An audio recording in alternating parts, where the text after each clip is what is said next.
So today we'll continue our study in the book of Luke, as we are here in the the first chapter. We're beginning with the 5th verse today, as we've finished up Luke's introduction to his letter to Theophilus, and we pick up here beginning the actual story.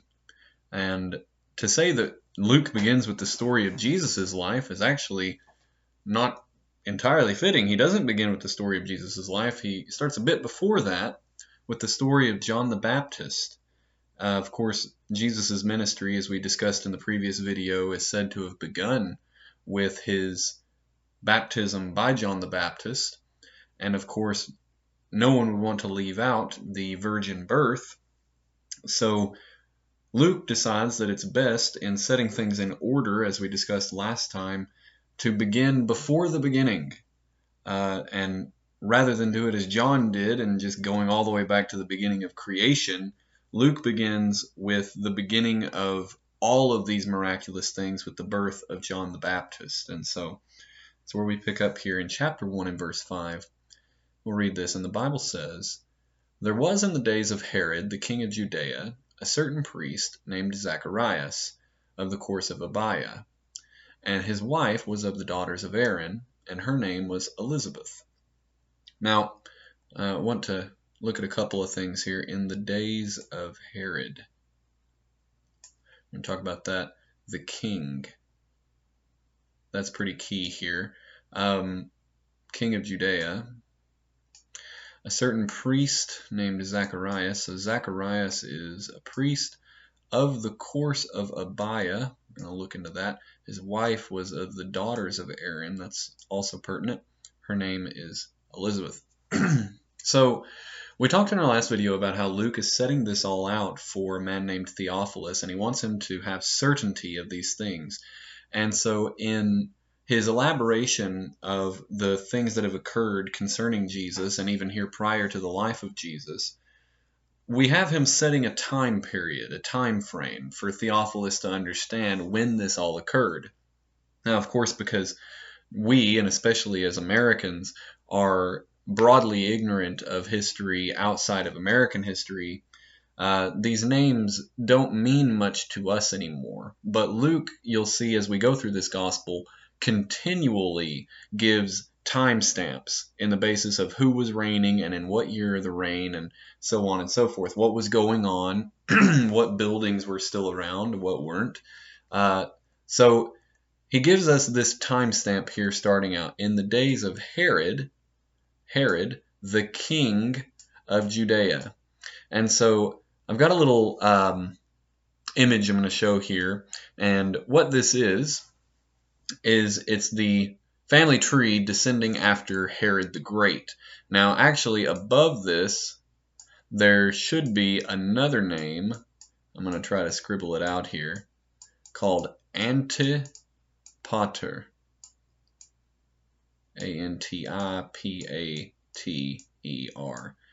Antipater. Now, all of this history begins a long time before Jesus is around. Antipater was a leader of essentially what we'll call Israel. It was Palestine at the time, but he was a leader in Palestine when the Romans invaded. And he was a close ally to the Romans in gaining the trust and the civility of the Jews. And because of his allegiance to them, they gave him the position of more or less governor. They called him a procurator, but he was more or less the governor of the region. When he died, he left that position to his son Herod. And Herod was very good with the Romans. He was a close friend of Mark Antony, who was one of the 3 members of what's called the Roman Triumvirate. It was Mark Antony, Julius Caesar, and Pompey. So I was going to have to give up my history degree if I couldn't think of that. It was Julius Caesar, Mark Antony, and Pompey. And Herod was really good friends with Mark Antony and was very well known and respected by Julius Caesar. Because of his allegiance to them, he was even given citizenship as a Roman, which was a high honor. They continued to promote him. He became what was called Tetrarch of Galilee. So you can see here Herod Antipas, his son, is noted as Tetrarch. He was also a Tetrarch in the beginning. Let's scribble that out here, Tetrarch. But there was an uprising, and there was a civil war in Israel, and Herod fled to Rome and maintained his allegiance to the Romans. And because of his allegiance to the Romans, they actually elevated him to a higher position, the king of Judea. And of course, he was still subservient to the Romans, so he would have been what we now in history call a vassal king.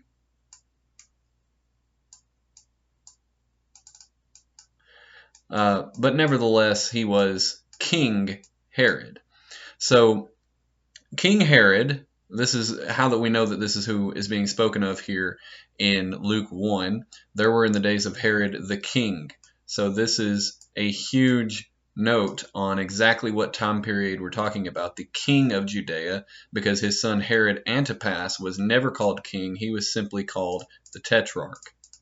So King Herod the Great, if you're trying to get an idea of what time frame this was, he was born in 72 BC, actually in Edom, and he died in the spring of 4 BC. So we know that these events right here of Zacharias and Elizabeth and the impregnation of John the Baptist, what Luke is saying to Theophilus here is a bit before 4 BC.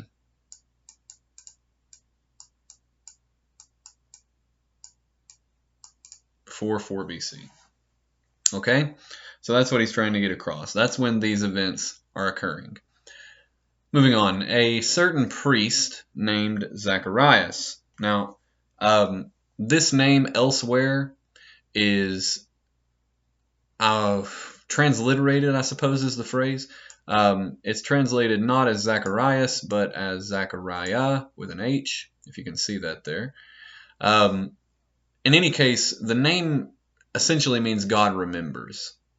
And so what Zacharias would have been known for, not only as a priest, was having this name of God remembers.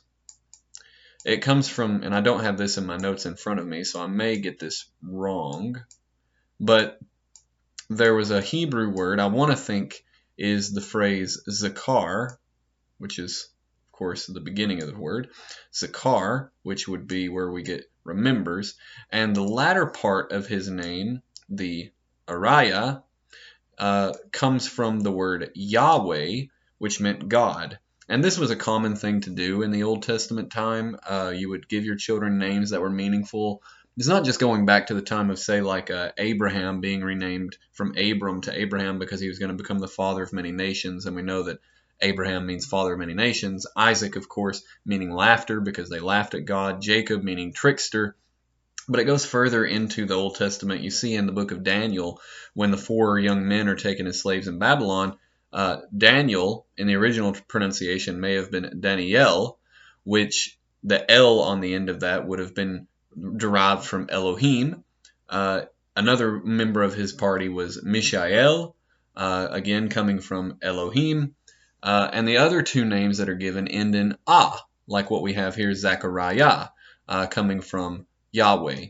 So their names would often include these hints towards their being Jewish and their worship of God, Yahweh or Elohim. So Zechariah means God remembers. He was of the course of Abiah. Abiah, or elsewhere translated in the Bible as Abijah or Abijah, Abijah. There are 8 different people in the Bible named Abijah. The one that this refers to can be found in 1 Chronicles 24:10. First Chronicles 24:10. It's describing the priest after the order of Aaron, and it says that he is considered the eighth in the line of Aaron. So he is in First Chronicles 24:10 the seventh to Hakaz, the eighth to Abijah, and that is the ancestor here of Zacharias. So we know that Abijah is descended from Aaron, which means that Zechariah was fit to be in the priesthood. You couldn't be a priest unless you were a descendant of Aaron, specifically a Levite, but the two were essentially synonymous. And this also comes into play when he considers his blessing of his wife Elizabeth. It says his wife was of the daughters of Aaron, also coming from this same line.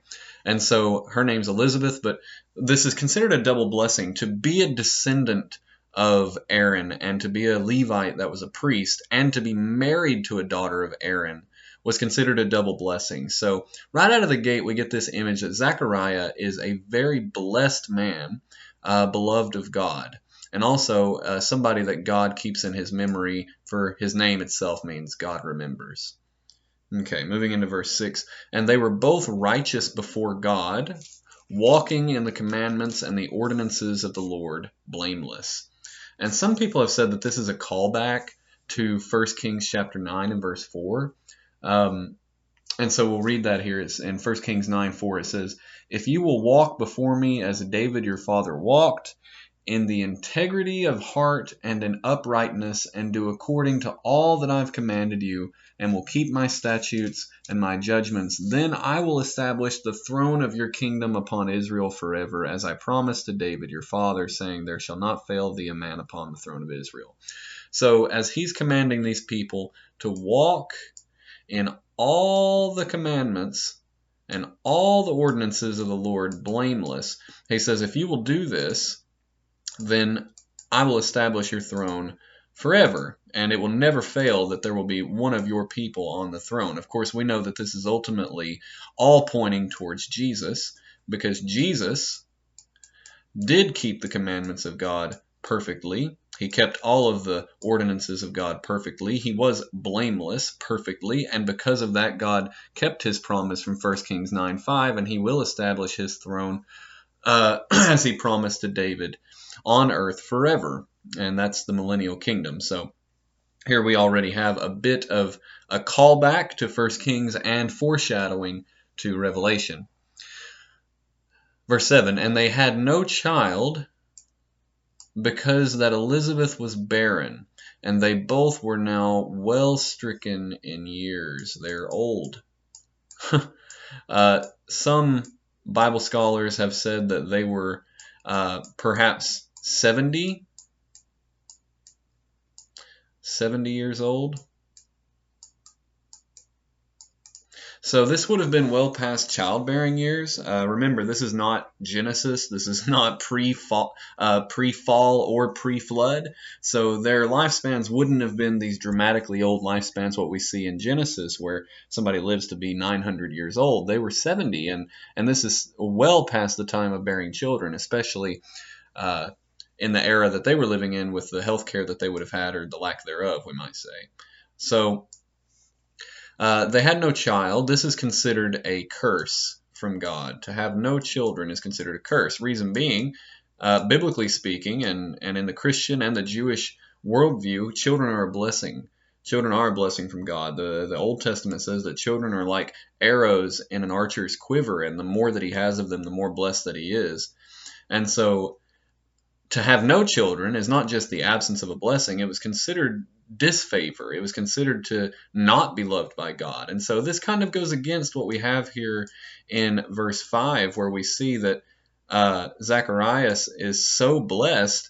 It's a contradiction for him to have no child. It doesn't seem to make sense that Elizabeth is barren, and especially that because Elizabeth is what? Elizabeth is one of the daughters of Aaron. So she's supposed to be blessed right along with it. But it says that Elizabeth was barren, and they were both now well stricken in years. And boy, doesn't that sound familiar? You go back to the story of Abraham and Sarah, and they have the same situation. No child, and they're both old and well stricken in years. But what does God do? He performs a miracle and gives them a child, and he does the same thing here for Zachariah and Elizabeth.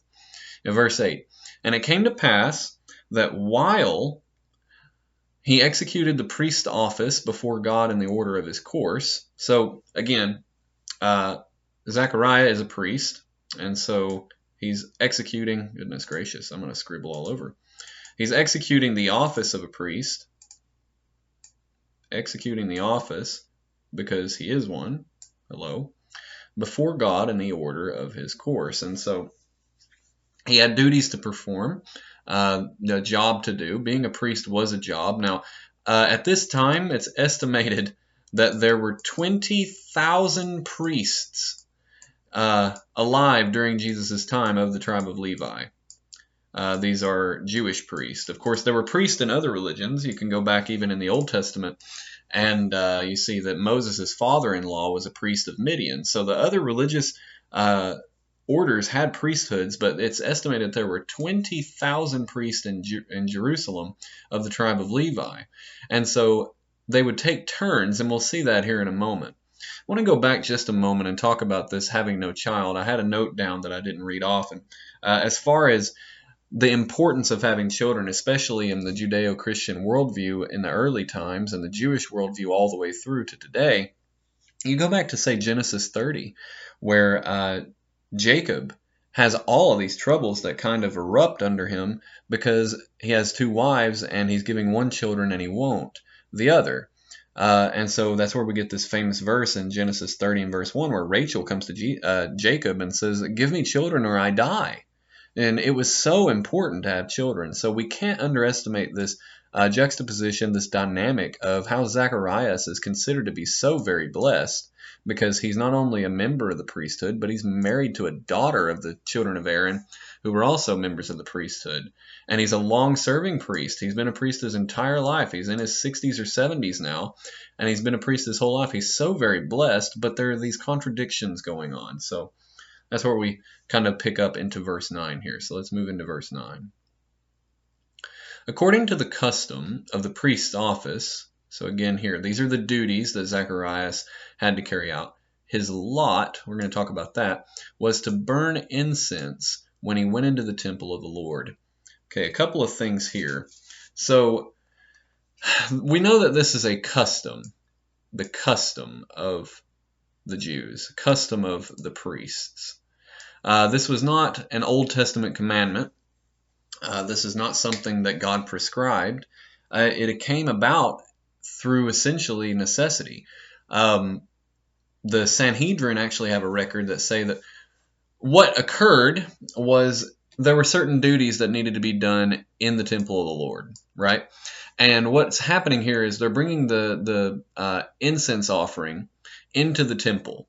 And so I've got another slide here where we can get this visualized a little better. So out here, you would have entered from this side as a priest. Of course, nobody but a priest would have been able to enter into this. This is what's called the holy place. You'll read about this in the Old Testament all throughout. The holy place. And of course, you'll recognize the most holy place right here as the, I'll write that down here, Holy of Holies. Holy of Holies.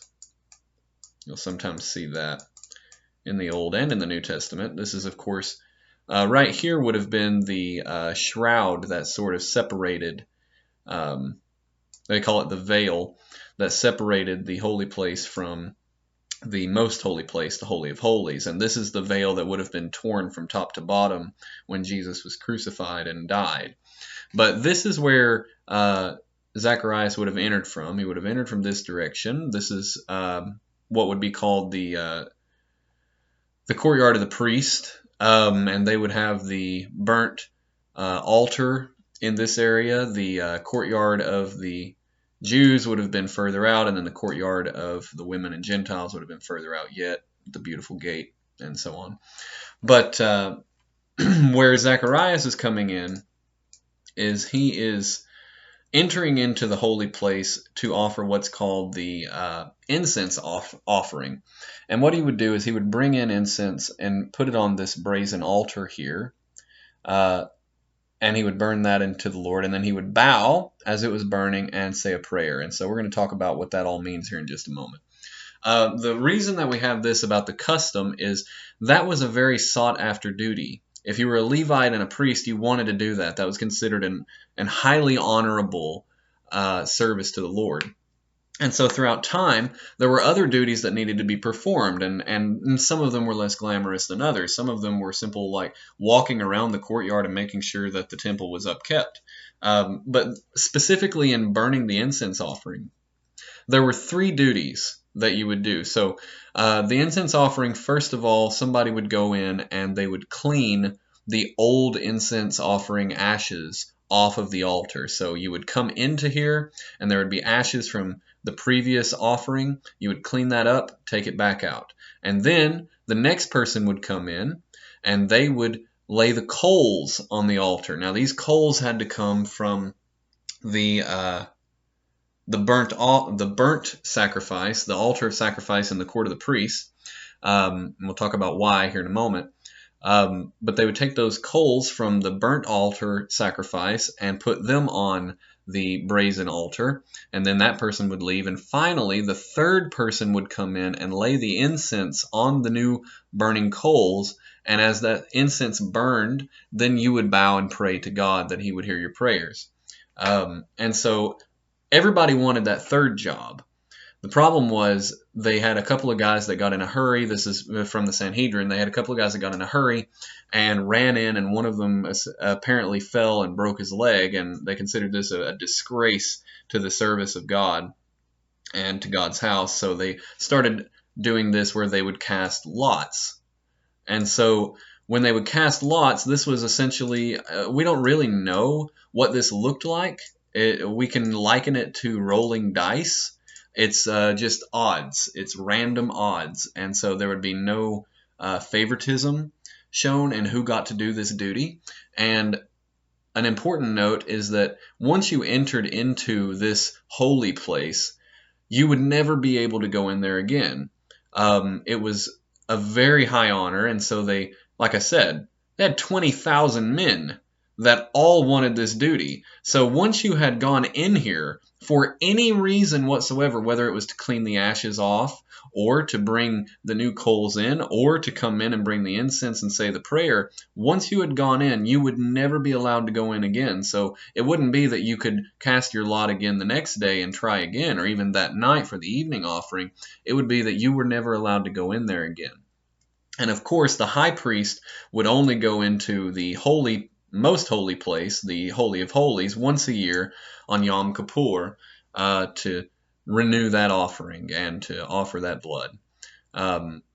So here Zacharias has his duty. He is operating under the priest's office. The custom was that you would draw lots to decide what you were going to do. Zacharias' lot was to burn the incense. So he has the most honorable duty in this whole process, which is incredible that God has let him go 70 years, remember, without ever going in to the holy place. Like I said, once you went in, you could never go in again. He has now gone 70 years without ever going in, and now once he gets to go in, he gets the most honorable position in doing so. So it appears that his name is somewhat indicative of foreshadowing because God has not forgotten about Zacharias and his faithfulness. God remembers him, which is, again, what his name means. So when he went into the temple of the Lord. Verse 10. And the whole multitude of the people were praying without at the time of the incense. Of course, this means outside. And so the whole multitude of the people, all the Israelites, were praying on the outside at the time of the incense. Now, why would they do that? Well, I mentioned that the incense offering had to be lit with the coals from the burnt offering. Intercessory, sorry. Let me erase that. the incense offering had to be lit with the coals from the burnt offering, which was outside. I've butchered that while trying to talk. Intercessory. And I may not have even spelled that right, but you get the idea. Intercessory. When they would bring the burning coals from the burnt offering outside and lay those on the altar inside the brazen altar, then the man would bring in incense, the priest would bring in incense and say the prayer. What he was praying was an intercessory prayer, because somebody's prayer at this point in history could not be heard until a sacrifice had been made. There was too much unrighteousness, too much unholiness. And so there had to be a sacrifice made, and then after the sacrifice was made, proof of the sacrifice would be the coals that came off of the burnt sacrifice in the priest court. And then they would bring those coals in, lay those on the brazen altar, and then he would burn the incense. And the priest, which in this instance is Zacharias, would bow down and pray that God would hear the prayers of the people outside. So it's an intercessory prayer. He's praying that God would hear them through their sin because of the sacrifice that has been made. And this is a wonderful instance where we see a picture of Jesus Christ, because Jesus is not only the priest that goes into the temple of the Lord and prays this intercessory prayer, because it says that he intercedes with us before the Father, but Jesus is also the sacrifice that was made on the burnt altar. He is the sacrifice, the perfect sacrifice that allows the prayers of everyone on the outside to be heard by the Father. And so without the burnt sacrifice, you couldn't have your prayer heard. Without the intercessory prayer, you still couldn't have your prayer heard. So this is all a huge picture of Jesus Christ. Wonderful, wonderful.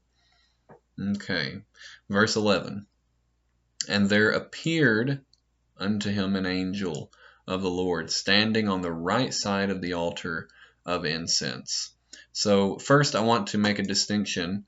There appeared unto him an angel. This is not a vision. This is not a dream.